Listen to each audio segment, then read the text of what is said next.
प्यारे बंधुओं नमस्कार, मैं हूं पीके वैद्य। स्वागत करता हूं आपके अपने यूट्यूब चैनल पे। आज हम चर्चा करेंगे कार्यालय महानिदेशक प्रशिक्षण, चिकित्सा स्वास्थ्य एवं परिवार कल्याण मंत्रालय, जो उत्तर प्रदेश लखनऊ से जो है विज्ञप्ति आपके लिए आ गई है।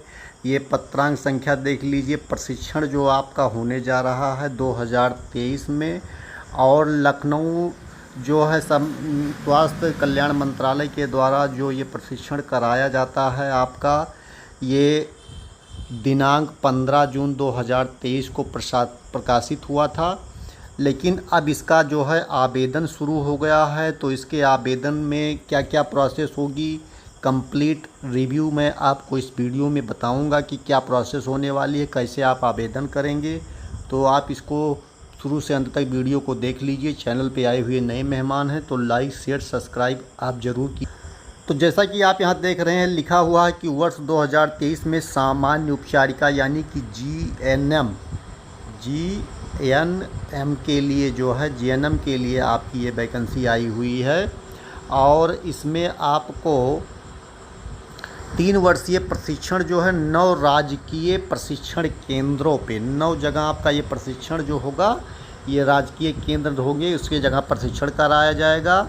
और जिसमें कुल टोटल सीटें हैं 453। कितनी सीटें हैं? 453 सीटों पे आपको प्रशिक्षण मिलेगा। 9 जगह इसको 9 जगह राजकीय प्रशिक्षण केंद्रों पे आपको प्रशिक्षण दिया जाएगा। तो ये प्रशिक्षण आपका कैसे होगा इसके बारे में देख लीजिए। तो इसमें जैसा कि मेंशन है कि 9 राजकीय प्रशिक्षण केंद्रों पर उपलब्ध 453 सीटों पर ऑनलाइन आवेदन करने हेतु विभागीय वेबसाइट, जो ये वेबसाइट है ये बहुत महत्वपूर्ण वेबसाइट है, इसको आप नोट कर लीजिए। www.dgmhup.gov.in पर जो है पोर्टल पर 1/7/2023 से 31/7/2023 तक, यानी 1 जुलाई से आपका ये आवेदन शुरू हो गया है और 31 जुलाई 2023 तक ये आवेदन आप कर सकते हैं। यानी जो समय चल रहा है इस समय आप आवेदन बहुत बेधड़ल्ले से चालू है, आप करिए। और अपना जीएनएम का कोर्स अगर आप सरकारी कॉलेज से करना चाहते हैं, जिसकी फ़ीस बहुत ही मिनिमम होती है, यदि आपका और मेरिट बेस पे होना है, ना कि आपको इसमें कोई एग्ज़ाम वगैरह देना है। इसकी शैक्षिक अर्हता के ऊपर चर्चा कर लेंगे। तो शैक्षिक अर्हता जो है इंटरमीडिएट परीक्षा में अंग्रेजी विषय में 40% अंक होना चाहिए। काली कि आप इंटरमीडिएट में अंग्रेजी सब्जेक्ट कंपलसरी है, यदि अंग्रेजी नहीं लिए हैं तो आप ये जीएनएम कोर्स नहीं कर पाएंगे।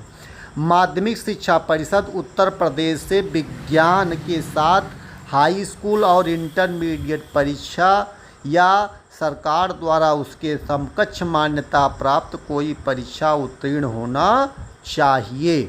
अथवा दिया है कि 10+2, मान लीजिए आपने व्यावसायिक से किया है तो 10+2 व्यावसायिक एएनएम प्रशिक्षण 2001 के बाद संशोधित भारतीय नर्सिंग परिषद द्वारा मान्यता प्राप्त स्कूल संस्था से प्रशिक्षण प्राप्त एएनएम के रूप में उत्तर प्रदेश नर्स तथा धात्री परिषद में पंजीकृत हों। यदि ये नहीं है तो ये आपकी योग्यता होनी चाहिए इंटरमीडिएट में जो है, और आपने एएनएम के रूप में उत्तर प्रदेश नर्स तथा धात्री में पंजीकरण प्राप्त किया हो। और उसके बाद भी दिया हुआ है कि अभ्यर्थी को इंटरमीडिएट परीक्षा 10+2 अथवा समकक्ष परीक्षा में सामान्य एवं अन्य पिछड़ा वर्ग के लिए न्यूनतम 45% तथा अनुसूचित जाति जनजाति वर्ग के लिए न्यूनतम अंक 40% प्राप्त करना अनिवार्य है। यानी कि जो इंटरमीडिएट में अंग्रेजी विषय में 45% अंक पाए हैं उनको लिया जाएगा, और सामान्य और ओबीसी के लिए जो है 45% इंटरमीडिएट में कम से कम मार्क आपका होगा, तब आपका इसमें जो है आवेदन जो है स्वीकार किया जाएगा। अदरवाइज आपका आवेदन जो है कैंसिल किया जाएगा बोर्ड के द्वारा। अब इसमें आवेदन शुल्क क्या होगा ये जानना बहुत ज़रूरी है। जो लोग आवेदन करना चाहते तो आवेदन शुल्क सामान्य वर्ग के लिए ₹200 है तथा अनुसूचित जाति जनजाति पिछड़ा वर्ग अभ्यर्थी के लिए ₹100 निर्धारित है। ऑनलाइन आवेदन करते समय उक्त भुगतान ऑनलाइन माध्यम से दर्शाए गए राष्ट्रीयकृत बैंक के भुगतान लिंक के माध्यम से किया जाएगा। ये मेन इसका चीज़ें हैं। अब आरक्षण की बात करेंगे तो आरक्षण 10% सीट पुरुष अभ्यर्थी के लिए आरक्षित है। 10% सीटों पे पुरुष के होंगे, यानी कि बालक का जो है इसमें होगा।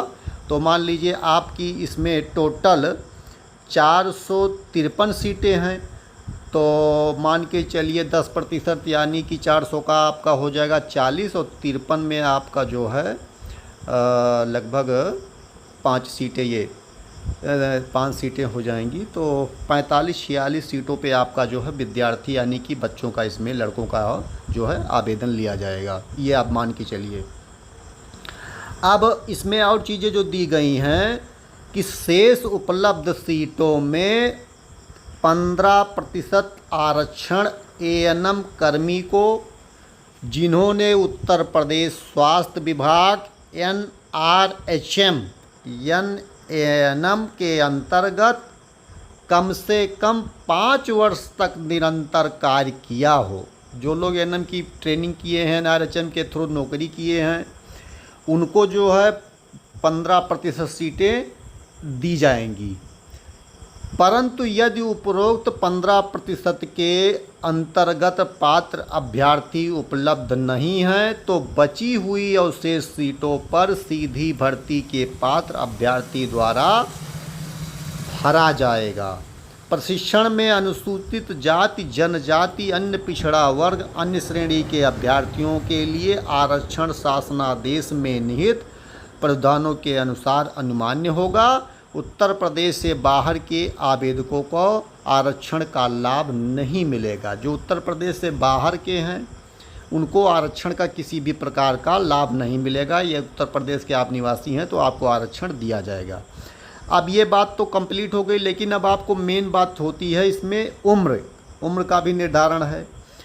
उसमें दिया है कि 31/12/2022 को 17 वर्ष से और 35 वर्ष परंतु अनुसूचित जाति जनजाति अन्य श्रेणी के राज्य सरकार हेतु सरकार की आयु अधिकतम सीमा तक। तो इसमें आरक्षण आपको उम्र में भी मिलेगा, लेकिन सामान्य के लिए जो है 17 से 35 वर्ष होना चाहिए। 35 वर्ष से अगर आपकी उम्र ज़्यादा हो गई तो इसमें आप पार्टिसिपेट नहीं कर पाएंगे। चयन की प्रक्रिया देख लीजिए। अभ्यर्थी के हाई स्कूल और इंटरमीडिएट की परीक्षा के प्राप्त अंकों के प्रतिशत के औसत के अनुसार श्रेष्ठता सूची मेरिट के अनुसार किया जाएगा। इसमें श्रेष्ठता सूची और मेरिट बनाई जाएगी, उसके हिसाब से आपका किया जाएगा। तो सामान्य उपचारिका प्रशिक्षण समस्त अनुदेश एवं निर्देशों के साथ विस्तृत जानकारी विभागीय वेबसाइट जो एक बार मैंने आपको बताई है https://www.dgmhup.gov इन पर उपलब्ध है। और डॉक्टर दीपा त्यागी महानिदेशक प्रशिक्षण और चिकित्सा एवं स्वास्थ्य परिवार कल्याण मंत्रालय उत्तर प्रदेश सरकार, अमर उजाला में ये चीज़ें भी प्रकाशित हुई थी 18/6/2023 को। ये भी आपने देखा होगा, ये चीज़ें यहाँ मेंशन हैं। तो ये था जो है कंप्लीट इन्फॉर्मेशन। यदि आप इसके लिए इंटरेस्टेड हैं, एलिजिबल हैं, तो आप इसमें आवेदन करके जो है जेएनएम के काफ़ी वैकेंसी आती रहती है। अच्छा कोर्स है तो इसे कर सकते हैं और अपने भविष्य को उज्जवल बना सकते हैं। हमारी शुभकामनाएं आपके सदैव साथ हैं। आप ये जानकारी अपने मित्रों को भी शेयर कर दीजिएगा।